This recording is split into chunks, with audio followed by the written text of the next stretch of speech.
Kalau ngomongin serial Naruto, banyak karakter atau kekuatan yang mengambil referensi dari mitologi dan yokai. Tak terkecuali dengan para biju. Di video kali ini kita akan membahas makhluk-makhluk mitologi ataupun yokai yang menjadi inspirasi dari para biju.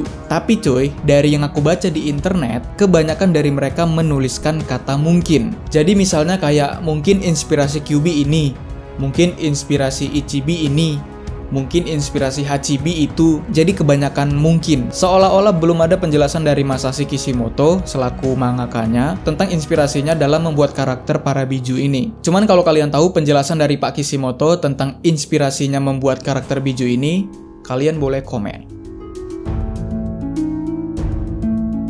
Kyuubi merupakan makhluk ekor 10 yang mana dia menjadi sumber dari terciptanya para biju, mulai dari ekor 1 sampai ekor 9. Walaupun Kyuubi memiliki banyak bentuk, tapi pada umumnya dia memiliki satu mata. Nah, mungkin Kyuubi ini mengacu pada dewa Ame no Hitotsu, yang mana dia adalah dewa pandai besi. Nah, kenapa bisa seperti itu? Karena dewa Ame no Hitotsu bisa menciptakan makhluk hidup dari logam. Sama halnya seperti Kyuubi yang menciptakan makhluk-makhluk kecil. Dan ciri khas dari penampilannya yang sama, yaitu memiliki satu mata. Nah, ada cerita saat Dewi Amaterasu mengurung diri di dalam gua, Dewa Ame no Hitotsu lah yang menciptakan berbagai peralatan untuk berpesta, agar Dewi Amaterasu mau keluar dari gua dan ikut join untuk berpesta. Karena kan Dewi Amaterasu itu adalah Dewi Matahari, Dewi yang sangat penting. Nah, kalau dia bersembunyi terus, nanti nggak ada kehidupan di bumi.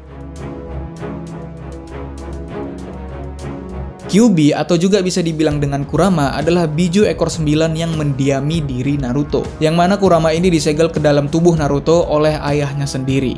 Dalam mitologi jelas ini mengacu pada Kitsune, yaitu rubah ekor 9. Dipercaya semakin tua usia rubah, dia akan berubah menjadi makhluk supranatural dan ekornya juga bakal nambah satu. Nah, semakin banyak ekornya itu menandakan dia semakin tua dan semakin kuat. Maksimal tumbuhnya itu 9 ekor. Dikatakan juga Kitsune ini dekat dengan manusia. Dia juga dianggap sebagai hewan sucinya Dewi Inari, dan oleh karena itu Kitsune juga dihormati selayaknya dewa. Namun pada saat periode Edo, yaitu tahun 1603 sampai 1867, Kitsune dianggap sebagai makhluk yang tidak dapat dipercaya karena sifatnya yang suka menipu dan menjahili manusia. Jadi Kitsune itu suka berubah wujud menjadi manusia terus menipu orang-orang. Kebetulan Kitsune udah pernah kita bahas. Kalian bisa cek videonya di sini.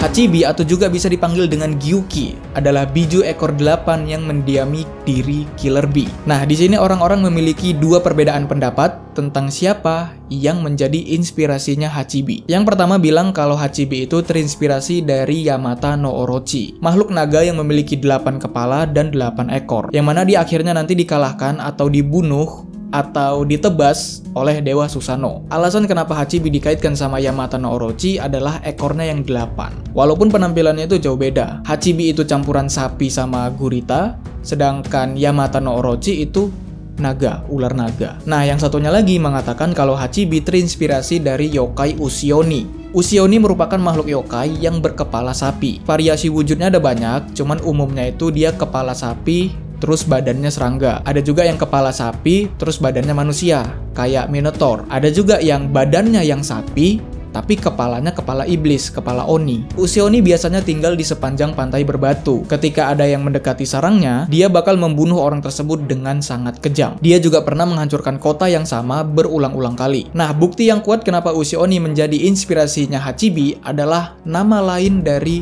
Usioni. Nama lainnya adalah Gyuki. Yap, sama seperti nama lain dari Hachibi, sama-sama Gyuki mereka. Jadi karena sama-sama memiliki kepala sapi dan nama lainnya juga sama, Gyuki, oleh karena itulah ada yang berpendapat kalau Usioni menjadi inspirasi dari Hachibi. Nah, kalian tim yang mana? Tim yang Hachibi berasal dari Yamata no Orochi atau tim Hachibi yang berasal dari Usioni? Nanabi atau Shichibi atau bisa juga dipanggil dengan Chomei adalah biju ekor 7 yang sangat unik. Maksudnya di antara biju yang lain, hanya dia sendiri yang memiliki sayap. Nah, dilihat dari bentuknya, Nanabi ini sepertinya mengambil dari bentuk kumbang badak. Kayaknya sih biju ini nggak ngambil referensi dari mitologi cuy. Tapi namanya berasal dari seseorang yang bernama Kamono Chomei. Seorang penyair Jepang yang kemudian mengambil sumpah Buddha dan mengasingkan diri dari masyarakat. Dari mana nyambungnya? I don't know. Setidaknya itulah yang ditulis di internet. Rokubi atau juga bisa disebut dengan Seiken adalah biju ekor 6 yang mengambil bentuk siput. Dia mendiami diri Utakata kalau nggak salah. Nah, mungkin biju ini mengambil referensi dari Sazai Oni yang merupakan iblis siput. Yang mana peran Sazai Oni ini mirip-mirip sama perannya Siren. Dia menghantui lautan, muncul pada malam hari, terus dia biasanya menyamar sebagai wanita yang meminta pertolongan. Nah, ketika ada kapal yang lewat, terus termakan tipuan dari Sazai Oni, maka Sazai Oni akan memakannya. Tapi nggak cuma di laut, ternyata Sazai Oni ini juga bisa menyamar sebagai wanita pengembara di daratan, yang mengembara di daratan. Nah, siapapun yang berbaik hati mengajaknya untuk menginap di rumahnya, Sazai Oni bakal memakan pemilik rumah tersebut pada malam hari. Untuk asal-usulnya sama seperti makhluk supranatural yang lain, kalau siput udah berumur lama, dia bakal berubah menjadi Sazai Oni. Di versi yang lain, ketika wanita dibuang ke laut, wanita tersebut bakal berubah menjadi siput. Nah, ketika siput ini udah hidup lama, siput ini bakal berubah menjadi Sazai Oni. Gobi atau juga bisa dipanggil dengan Kokuo adalah biju ekor 5 yang mengambil bentuk kuda, walaupun kepalanya agak aneh. Nah, mungkin referensinya mengambil dari kuda Sagiri, salah satu yokai atau siluman di Jepang, yang mana Sagiri ini hanya menggantungkan dirinya di sebuah pohon, dan nanti kalau ada orang yang lewat, dia bakal menjatuhkan dirinya. Ibaratnya dia suka nge-jumpscare gitulah. Nah, sambil jatuh itu Sagiri bakal teriak ataupun juga menangis. Dipercaya yang kena jumpscare itu bakal mengalami demam yang luar biasa. Nah, Sagiri berasal dari kuda yang mati di jalanan, yang dibiarkan begitu saja di tempat kematiannya, sampai dia membusuk. Jiwa dari kuda itu bakal tersangkut di pohon, dan itulah nanti yang berubah menjadi Sagiri.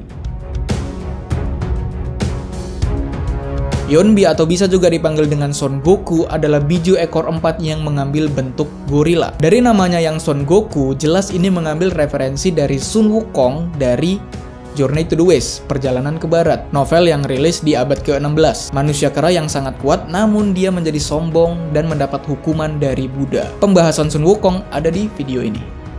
Tapi ada yang memiliki pendapat yang berbeda. Kalau Yonbi ini mengambil referensi dari monyet Satori, yokai juga. Yang mana Satori ini adalah kera yang aneh, dia cerdas, dia juga bisa membaca pikiran. Nah, masalahnya dia itu adalah pemakan manusia. Terus kalau korbannya wanita, monyet Satori bakal menyeretnya ke pegunungan, kemudian memperkosanya. Diperkosa monyet gimana tuh rasanya? Trauma pasti. What the hell?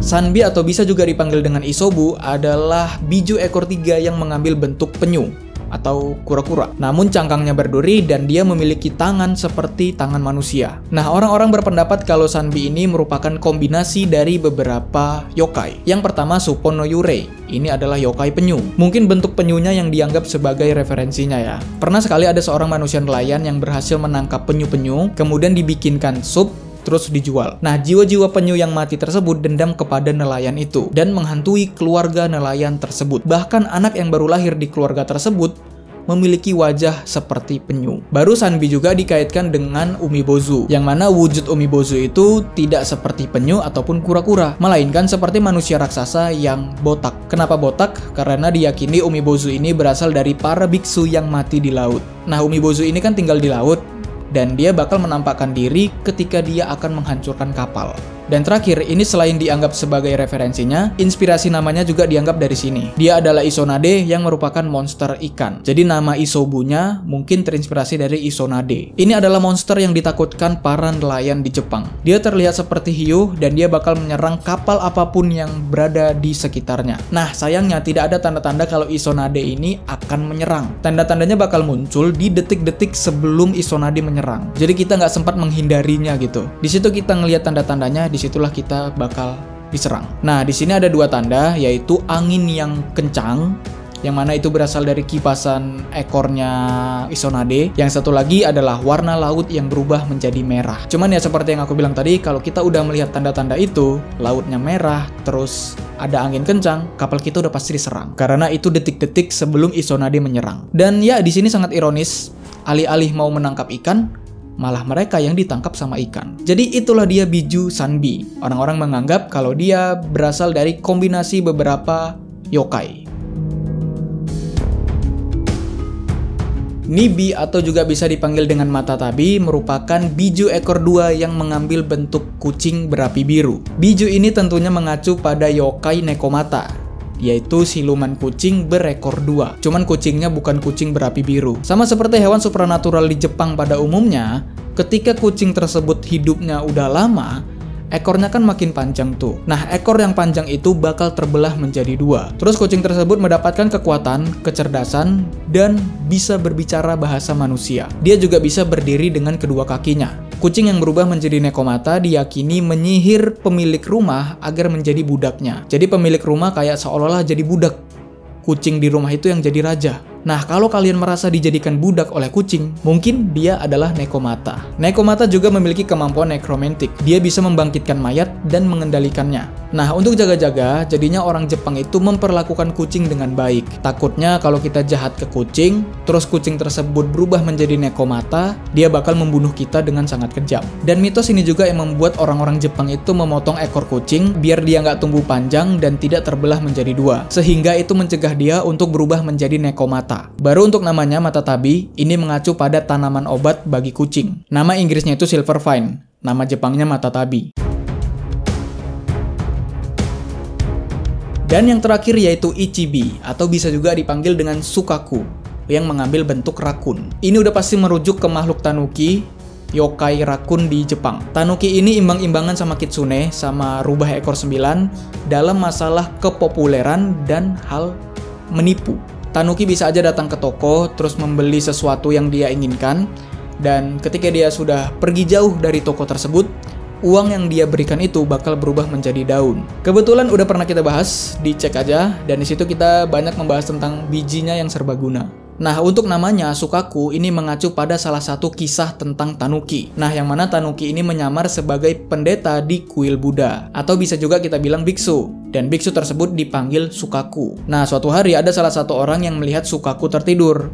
Dan gak sengaja dia melihat ekor tanuki. Nah, dari situlah ketahuan kalau biksu Sukaku ternyata adalah tanuki yang menyamar. Tanuki minta maaf dan pergi meninggalkan kuil. Cuman ditahan karena walaupun tanuki ini menipu orang-orang dengan menyamar sebagai biksu, cuman dia telah melayani kuil selama hidupnya. Jadi ya tanuki ini dihormati selayaknya dewa lokal. Jadi itulah cerita yang menjadi referensi Ichibi atau Sukaku. Itulah pembahasan kita tentang makhluk mitologi atau yokai yang menjadi inspirasi para biju dan jubi. Memang Pak Kishimoto itu banyak menanamkan referensi-referensi mitologi di dalam karyanya. Cuman diubah-ubah lagi sama dia biar menjadi lebih menarik. Nah, kalian yang udah pernah mencari kisah-kisah mitologi di balik serial Naruto ini pasti pernah mendengar Ancient War of Nine Gods atau peperangan 9 dewa, yang mana ke-9 dewa yang dimaksud itu adalah para biju ini. Mereka semua bertarung, mereka semua perang hingga menyisakan Kyuubi dan Hachibi, ekor 9 dan ekor 8. Namun pada akhirnya Kyuubi yang memenangkan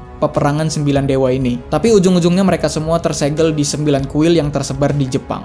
Aku kurang tahu ya, apakah ini karangan dari fans Naruto, ataukah memang ada dalam mitologi Jepang, ataukah memang ada dalam serial manganya. Kalau memang ini dari mitologi Jepang, dari yang aku baca-baca itu tidak ada yang menjelaskan sumbernya dari mana. Dan website-website yang aku baca di Google itu yang menceritakan perang ini, itu semuanya dari Blogspot, WordPress, ataupun Wikipedia. Tidak ada website sejarah atau website mitologi yang membahas peperangan 9 dewa ini. Rata-rata itu yang membahas, ya itu tadi, Blogspot, Wikipedia, WordPress, atau komentar-komentar. Jadi itulah yang membuatku ragu kalau ini ada dalam mitologi Jepang. Satu-satunya yang kupikirkan ini mungkin buatan fans Naruto, atau mungkin juga ini ada dalam serial manga Naruto.